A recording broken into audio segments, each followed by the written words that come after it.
Shivanagar ವೃತ್ತದಲ್ಲಿರುವ doctor Bhimrao ಪ್ಯಾಲೇಸ್ನಲ್ಲಿ ಪರಿಶಿಷ್ಟ ಜಾತಿ ಮತ್ತು ಪರಿಶಿಷ್ಟ ವರ್ಗಗಳ ಕಲ್ಯಾಣ ಸಂಸ್ಥೆಯ ಚುನಾವಣೆಯಲ್ಲಿ ಸ್ವತಂತ್ರ ಅಭ್ಯರ್ಥಿಯಾಗಿ ಸ್ಪರ್ಧಿಸಿರುವ ಅಧೀಕ್ಷಕ ಇಂಜಿನಿಯರ್ ಬೆಸ್ಕಾಂ ಎಂ ರವೀಂದ್ರರವರು ನಮ್ಮ ವಾಹಿನಿ ಮುಖಾಂತರ ಮಾತನಾಡಿ, ನಾನು ಈ ಚುನಾವಣೆಯಲ್ಲಿ ಜಯಗಳಿಸಿದರೆ ಕಲ್ಯಾಣ ಸಂಸ್ಥೆಯ ಪಾರದರ್ಶಕ ಆಡಳಿತ, ಸದಸ್ಯರುಗಳಿಗೆ ಕಡಿಮೆ ದರದಲ್ಲಿ ಕಲ್ಯಾಣ ಮಂಟಪ ಸೌಲಭ್ಯ, ಬೈಲಾ ತಿದ್ದುಪಡಿ ಮತ್ತು 3 ವರ್ಷ ಅವಧಿಗೆ ಸೀಮಿತಗೊಳಿಸಲಾಗುವುದು.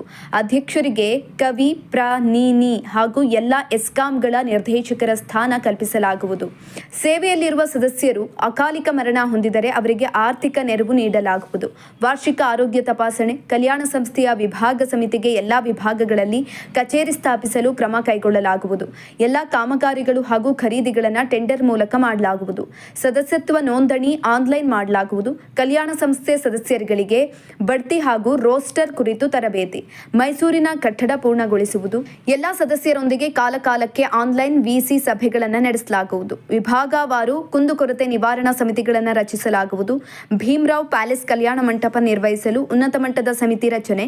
ಕಲ್ಯಾಣ ಸಂಸ್ಥೆ ಸದಸ್ಯರುಗಳಿಗೆ ಗ್ರೂಪ್ ಇನ್ಶೂರೆನ್ಸ್. ಕಲ್ಯಾಣ ಸಂಸ್ಥೆ ಸದಸ್ಯರುಗಳಿಗೆ ಸ್ಮಾರ್ಟ್ ಐಡಿ ಕಾರ್ಡ್.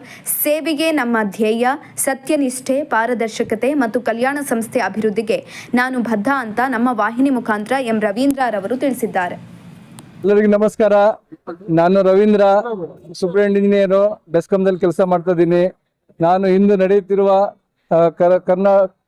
ಕರ್ನಾಟಕ ವಿದ್ಯುತ್ ಮಂಡಳಿಯ ಪರಿಶಿಷ್ಟ ಜಾತಿ ಪರಿಶಿಷ್ಟ ವರ್ಗಗಳ ಕಲ್ಯಾಣ ಸಂಸ್ಥೆಯ ಚುನಾವಣೆಯಲ್ಲಿ ಸ್ವತಂತ್ರ ಅಭ್ಯರ್ಥಿಯಾಗಿ ಸಿಇಸಿಗಾಗಿ ಸ್ಪರ್ಧಿಸುತ್ತಿದ್ದೇನೆ.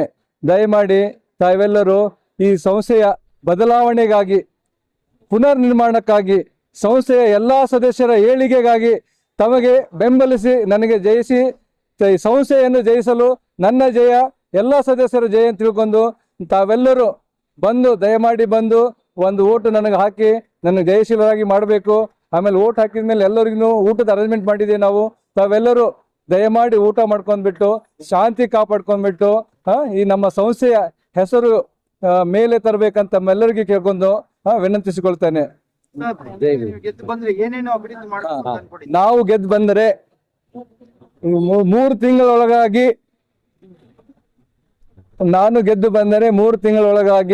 ಸಂಸ್ಥೆಯ ಬೈಲಾವನ್ನು ತಿದ್ದುಪಡಿ ಮಾಡಲಾಗುವುದು. ಸಂಸ್ಥೆಯ ಬೈಲಾ ಹೇಗಿರುತ್ತಂದ್ರೆ, ಇಡೀ ಕರ್ನಾಟಕದಲ್ಲಿ ಬೀದರ್ದಿಂದ ಚಾಮರಾಜಪೇಟೆ ನಗರದವರೆಗೆ ಯಾರಾದರೂ ಎಲೆಕ್ಷನ್ ನಿಲ್ಬೋದು. ಎಲೆಕ್ಷನ್ ನಿಂತು ಗೆದ್ದು ವಿತಿನ್ 3 ಮಂತ್ಸ್ ಒಳಗಡೆ ಅವ್ರು ಬೆಂಗಳೂರಿಗೆ ಬಂದು ಕಾರ್ಯನಿರ್ವಹಿಸಬಹುದು. ಇವಾಗ ಏನಾಗಿದೆ, ಓನ್ಲಿ ಬೆಂಗಳೂರಲ್ಲಿ 15 ಜನ ಮಾತ್ರ ಆಫೀಸ್ ಬೇರೆಸಿಗೆ ನಿಲ್ಬೇಕಾಗತ್ತೆ. ಇದು ರಿಸ್ಟ್ರಿಕ್ಷನ್ ಆಗ್ಬಿಟ್ಟಿದೆ. ಇದು ನಮ್ಮ ಹಕ್ಕು ಕಸ್ಕೊಂಡಂಗಾಗಿದೆ. ಯಾರು ಕೆಲವೊಬ್ಬರು ಸೇರಿ ಅನೈತಿಕವಾಗಿ ರೂಲ್ಸ್ ಬಿಟ್ಟು ತಿದ್ದುಪಡಿ ಮಾಡಿದ್ದಾರೆ. ಮೊದಲಿಗೆಲ್ಲರೂ 3 ವರ್ಷ ಇತ್ತಿದ್ದು 3 ವರ್ಷ ಬಿಟ್ಟು 5 ವರ್ಷ ಮಾಡಿದ್ದಾರೆ.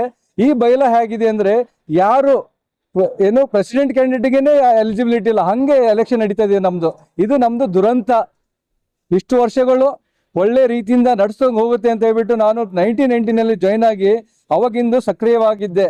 ಆದ್ರೆ ಎಲ್ಲರೂ ನಡ್ಸ್ಕೊಂಡು ಹೋಗ್ತಿದಾರೆ ಅಂತ ಹೇಳ್ಬಿಟ್ಟು ನಾನು ಪಕ್ಕದಲ್ಲಿ ಕೂತ್ಬಿಟ್ಟು ಏನೋ ಮಾಡ್ಕೊಂಡು ಹೋಗ್ತಾ ನೋಡಿದ್ರೆ, ಲಾಸ್ಟ್ 10 to 15 years ನಲ್ಲಿ ಯಾರನ್ನು ಸರಿಯಾಗಿ ಪೂರ್ತಿ ಪ್ರಮಾಣದ ಅವಧಿಯಲ್ಲಿ ಯಾರು ಅಧಿಕಾರ ನಡೆಸಲಿಲ್ಲ. ಎಲ್ಲರೂ DRಗೆಲ್ಲ ತಂದ್ಬಿಟ್ಟು ಎಷ್ಟೊಂದು ದುಡ್ಡೆಲ್ಲ ವ್ಯವಹಾರ ಮಾಡಿಬಿಟ್ಟು ನಮ್ಮ ಸಂಸ್ಥೆ ಕೀಳು ಮಟ್ಟಕ್ಕೆ ತಂದಿದ್ದಾರೆ. ನಾನು ಒಂದೇಳೆ ಗೆದ್ದು ಬಂದ್ರೆ ಸಂಸ್ಥೆಯನ್ನು ಉನ್ನತ ಮಟ್ಟಕ್ಕೆ ತಂದು ವಿತಿನ್ 1 year ನಲ್ಲಿ by next year May June ಅಲ್ಲಿ ನಮ್ಮ ಸಂಸ್ಥೆಯ ಪ್ರೆಸಿಡೆಂಟ್ ಅವರು ಕಾವಿ ಪ್ರಾಣಿನಿ ಮತ್ತು ಎಲ್ಲ ಎಸ್ಕಾಂಗಳ ನಿರ್ದೇಶಕರು ಮಾಡಲು ನಾನು ಪಣ ತೊಟ್ಟಿರುತ್ತೇನೆ. ಎಟ್ ಎನಿ ಕಂಡೀಷನ್ ನನಗೊಂದು ಓಟ್ ಹಾಕಿ ಗೆಲ್ಲಿಸಿ. ಬೈ ಜೂನ್ ಅಲ್ಲಿ ನಮ್ಮ ಸಂಘದ ಪ್ರೆಸಿಡೆಂಟ್ ಅವರು ಕಾವಿ ಪ್ರಾಣಿನಿ ಮತ್ತು ಎಲ್ಲ ಎಸ್ಕಾಂಗಳ ನಿರ್ದೇಶಕರು ಆಗ್ತಾರೆ. ಆಮೇಲೆ ಎಲ್ಲರಿಗೂ ಎಲ್ಲ ಸದಸ್ಯರು ಮನೆ ಮನೆಗೆ ಹೋಗಿ ಅವರ ಆರೋಗ್ಯ ತಪಾಸಣೆ ಮಾಡಲು ಅರೇಂಜ್ ಮಾಡ್ತೀವಿ ಎಲ್ಲರಿಗೂ. ಆಮೇಲೆ ಗ್ರೂಪ್ ಇನ್ಶೂರೆನ್ಸ್ ಮಾಡ್ತೀವಿ. ನಮ್ಮಲ್ಲಿ ಇಲ್ಲೇ ಭೀಮಾ ಪ್ಯಾಲೇಸ್ನಲ್ಲಿ ಕಲ್ಯಾಣ ಮಂಟಪ ಇದೆ. ಆ ಕಲ್ಯಾಣ ಮಂಟಪಕ್ಕೆ ನಮ್ಮ ಸದಸ್ಯರಿಗೆ ಇವಾಗ 90 + 30 1,20,000 ತೊಳ್ತಾ ಇದ್ದಾರೆ. ನಾನು ಗೆದ್ದು ಬಂದ್ರೆ ಅಲ್ಲಿ ಓನ್ಲಿ ಕೇವಲ 50,000 ರೂಪಾಯಿಗೆ ಒಂದು ಮದುವೆಗೆ 50,000 ಮಾತ್ರ ಕಲೆಕ್ಟ್ ಮಾಡ್ತೀವಿ. ಅದು ಮೇಂಟೆನೆನ್ಸ್ ಸಲುವಾಗಿ. ಕಲ್ಯಾಣ ಸಂಸ್ಥೆ ಅಂದ್ರೆ ಎಲ್ಲಾ ಸದಸ್ಯರ ಕಲ್ಯಾಣವಾಗಬೇಕು. ಓನ್ಲಿ 2-3 ಕಲ್ಯಾಣ ಆಗಂಗಿಲ್ಲ. ನಾನು ಪ್ರೆಸಿಡೆಂಟು, ಜನರಲ್ ಸೆಕ್ರೆಟರಿ, ಖಜಾಂಚಿ ಕಲ್ಯಾಣ ಅಲ್ಲ. ಎಲ್ಲಾ ಸದಸ್ಯರ ಕಲ್ಯಾಣ ಆಗ್ಬೇಕು. ಅದು ಮಾಡೋಕ್ಕೆ ನಾನು ಪಣ ತೊಡ್ತೀನಿ ಎಲ್ಲರೂ ನಿಮ್ಮ ಮುಂದೆ, ಈ ಸಮಾಜದ ಮುಂದೆ. ಆಮೇಲೆ ಪ್ರೆಸಿಡೆಂಟ್ ಆದ್ಮೇಲೆ ನಾನು ಗೆದ್ದು ಬಂದ್ರೆ ಎಲ್ಲರಿಗೂ ಏನೋ ಜೀವ ವಿಮೆ ಮಾಡಿಸ್ತೀನಿ, ಗ್ರೂಪ್ ಇನ್ಶೂರೆನ್ಸ್ ಮಾಡ್ತೀವಿ.